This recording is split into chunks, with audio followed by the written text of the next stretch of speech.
Je vais vous parler d'abord, avant le parlez-moi. Zapnet, je vais vous parler d'un autre génie qui n'est pas non plus intéressé par l'argent. C'est un mathématicien russe qui vient de refuser $1 million.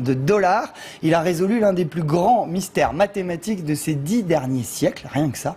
Il s'appelle Grigori Perelman et il vient de décliner le prix du millénaire. C'est un institut américain qui remet ça, avec un petit chèque de 6 zéros qui va avec. Non merci, a répondu Grigori. Il avait déjà refusé l'équivalent du prix Nobel de mathématiques, une énigme vivante qui préfère vivre recluse dans son petit appartement de Saint-Pétersbourg. Emmanuel Raoul.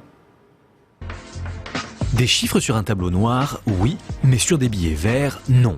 Cela pourrait s'appeler le théorème de Grigori Perelman. Ce russe à la barbe épaisse et au regard perdu, c'est un peu l'arlésienne des maths. Tout le monde en parle, mais personne ne le voit.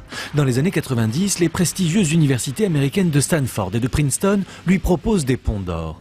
Mais il préfère s'enfermer chez lui à Saint-Pétersbourg, sans rien publier pendant 7 ans. Puis un jour de 2002, sur ce site participatif, il fait paraître une série d'articles qui vont tout simplement résoudre l'un des 7 problèmes les plus recherchés du millénaire, la conjecture de Poincaré. En jeu, déterminer si une forme quelconque peut constituer une sphère de 3 dimensions. Pas compris? Allez, plus simple. La conjecture de Poincaré et sa résolution, c'est l'apogée, c'est comme gravir le sommet de l'Everest.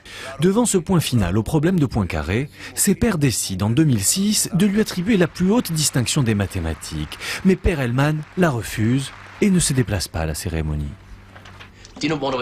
Il refuse la médaille Fields, qui est pourtant le prix Nobel de mathématiques. Mais ça ne l'intéresse pas. Pourquoi?